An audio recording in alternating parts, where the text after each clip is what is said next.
Jangan lupa like, komen, dan subscribe channel YouTube TVRI Bengkulu, serta nyalakan lonceng notifikasinya.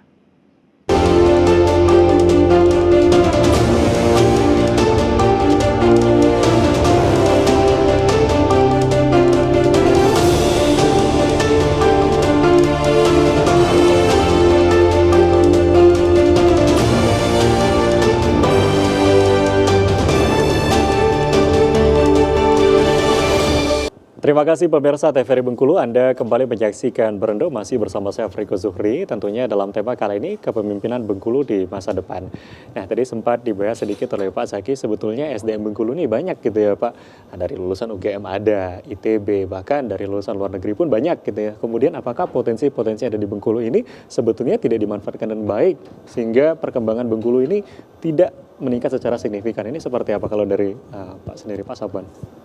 Tentu tadi apa yang dijelaskan Pak Zaki, lulusan-lulusan terbaik di Bengkulu ini banyak. Yeah. Apakah lulusan dari Universitas Negeri Bengkulu, ya, lulusan-lulusan dari kampus-kampus negeri secara nasional, apakah UI, UGM, baik lulusan dalam dan luar negeri terbaik itu ada semua di Bengkulu. Tentu ini semua SDM ini orang-orang hebat Provinsi Bengkulu ini perlu diajak duduk, duduk bareng lah. Kalau bahasa kami itu duduk bareng. Kadang-kadang orang-orang pintar ini kadang-kadang juga belum tentu mau mengeluarkan gagasan idenya tanpa kita ajak. Karena tadi selama ini apalagi di kalangan ASN itu nggak mau ngomong. Makanya kalau saya memberikan contoh, kalau kami di Muko-Muko misalkan, aku itu membuka floor terbuka. Jadi kita memberikan ruang, gitu ya. Ruang untuk berdiskusi. Jika punya ide, gagasan, silahkan sampaikan daripada mereka meluapkan gagasannya kepada sosmed ya. Kadang-kadang memang butuh sentuhan lah. Jadi seorang pemimpin harus mampu menyentuh ini para SDM kita ini dengan cara memberi ruang untuk mereka untuk berkomunikasi secara langsung. Nah, dengan begitu maka pemimpin ini tadi dapat berbagai sumber, sehingga ini SDM ini bisa nanti ke depan bisa kita manfaatkan untuk secara bersama-sama untuk memajukan Provinsi Bengkulu.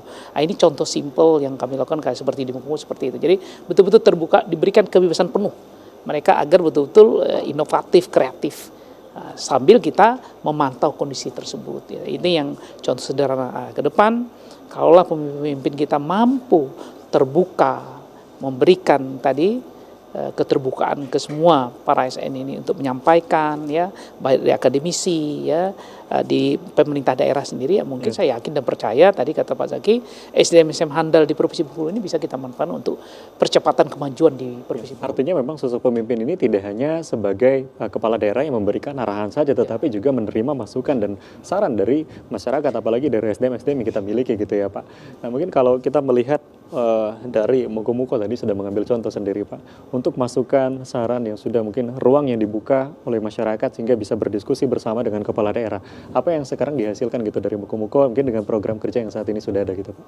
Kalau kami di Muko-Muko tentu tadi kalau berbicara saran tadi itu sangat banyak. Jadi betul-betul kita nanti pendekatannya itu bukan lagi top down, tetapi betul-betul bottom up. Jadi apa yang diinginkan masyarakat tersampaikan kepada kepala daerah, sehingga kepala daerah juga akan merangkul semua stakeholder yang di bawah tadi dengan cara tadi keterbukaan dengan memanfaatkan teknologi. Hari ini tidak ada istilahnya, mohon maaf, jabatan terendah di suatu desa itu kepala desa itu istilah perangkat desa yang tidak bisa berkomunikasi dengan seorang pemimpinnya. Melalui apa? Melalui pendekatan sosmed. Nah, dengan begitu kami punya grup, dari grup ini kita bisa diskusi sehingga ide-ide terbaik dari grup, dari para SN dari lingkungan OPD misalnya, ini menjadi bahan kami sebagai kepala daerah untuk membuat suatu kebijakan yang tentu untuk kepentingan masyarakat banyak tadi dalam hal kemajuan daerah tersebut. Oke, baik. Nah, kalau dari Pak Zaki sendiri seperti apa nih Pak tanggapannya kalau kita melihat ruang yang dibuka gitu ya untuk masyarakat luas gitu. Tadi satunya untuk SDM kita sendiri untuk bisa berdiskusi dengan kepala daerah, apalagi dengan memberikan sumbang saran tentu untuk kemajuan dari daerah itu sendiri. Seperti apa nih Pak? Saya setuju tadi yang sampaikan Pak Sam. Jadi sekarang eranya era bottom up, bukan eranya top down. Ya. Era top down itu sudah berlalu, yaitu era Orde Baru itu. Kalau itu masih diterapkan oleh pemimpin sekarang itu sudah nggak laku lagi ya. Sekarang apalagi di era sosial media sekarang eranya era bottom up. Apa keinginan masyarakat? Itulah yang yang harus dijawab oleh pemimpin. Jadi pembangunan ke depan itu adalah pembangunan yang berbasis kebutuhan, bukan berbasis keinginan. Kadang-kadang kita ini ya pembangunan itu berbasis keinginan, berbasis selera, berbasis proyek, berbasis saya dapat apa. Gitu. Nah, bukan berbasis kebutuhan. Sehingga akhirnya berdampak apa? Ketika sudah jadi mubazir, tidak terpakai. Berapa ratus miliar uang tertanam di situ, tidak terpakai. Banyak sekali kalau kita inventarisir ya. Banyak gedung-gedung yang terbengkalai ya, dan mengapa? Karena tidak berbasis kepada kebutuhan, keinginan, selera. Ada keuntungan yang didapat kalau itu yang dikerjakan. Nah, sekarang kita stop yang seperti itu kalau Bengkulu mau maju, ya. Stop ya. Harus berbasis pada kebutuhan. Ya, tadi misalnya marketing tadi ya. Marketing itu di satu sisi kita bisa menjual potensi ya, marketing based resources, sumber daya alam kita. Tapi pada sisi yang lain misalnya, kita bisa melakukan kalau kita berlandaskan pada pembangunan berbasis pada kebutuhan tadi misalnya, kebutuhan apa yang dibutuhkan Bengkulu? Bengkulu butuh orang banyak datang sebanyak mungkin. Ya. Artinya perlu dilakukan marketing based event. Perlu event sebanyak mungkin yang ada di Provinsi Bengkulu supaya orang datang berbondong-bondong di Provinsi Bengkulu. Kenapa strategi ini diperlukan? Karena secara geografis Bengkulu ini berbeda dengan daerah lain. Kita ini sebelah kanan gunung, sebelah kiri laut. Kalau orang bukan punya tujuan tertentu, nggak akan datang ke Bengkulu. Orang yang datang ke Bengkulu, orang-orang yang dia memang punya tujuan tertentu. Gitu. Oleh karena itu harus perbanyak event-event yang memang mengundang orang itu datang ke Bengkulu ini. Ya, saya kadang kalau naik Grab itu saya pasti ngobrol dengan supirnya, Pak, bagaimana hari ini misalnya. Itu sebagai supir karena background saya wartawan, ya.